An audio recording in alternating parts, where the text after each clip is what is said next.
these agencies don't change their models, right? The models they're using to grade great companies, great sovereign entities like Ghana, across Africa, everywhere, remains the same. They don't change their gradings because it's COVID. The only difference is that the parameters that are feeding into the model they use have changed.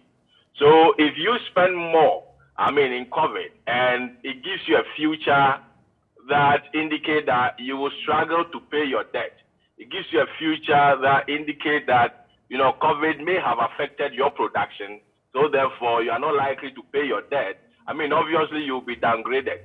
What we have to do is that we have to relate the downgrading of Ghana to other African countries and look at on the continent whether we've all been downgraded to a certain margin or not. Then we'll be able to appreciate what is happening on the ground. But I can tell you that the investor will not, understand an information that will come from, the government that is managing the economy. Right. But rather, they will rely on the information that these rating agencies gives them, because they've been relying on them to take their decision all this while. Why is it that the previous times when they were grading us, we never came out? And we should also understand that for these rating agencies, we call something solicited rating and then unsolicited, rating. What African countries do is what? Solicited.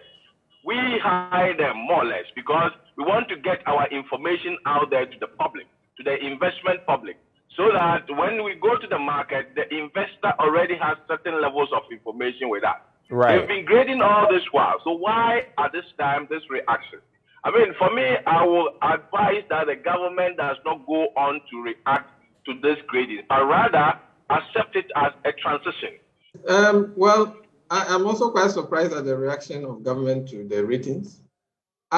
Reading the report, I thought that the Moody's ratings was actually quite magnanimous to the government, because they said that they've kept our outlook as stable because of the government pre-pandemic track record of effective policies and effective policy management. So I'm quite surprised that the Deputy Finance Minister is at the reaction generally.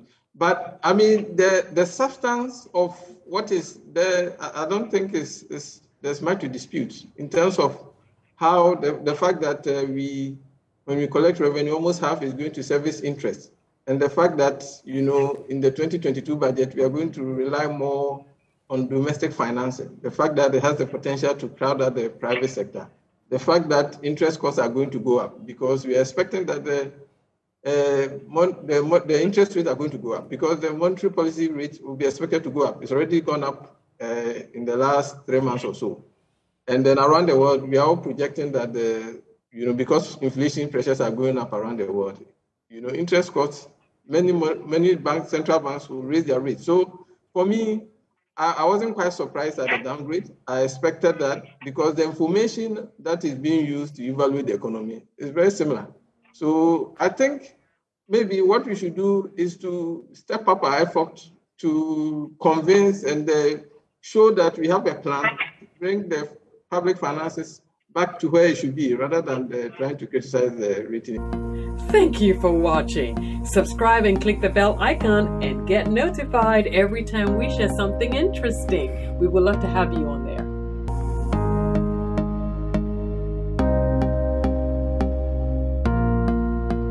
Super Hits Radio. Joy 99.7.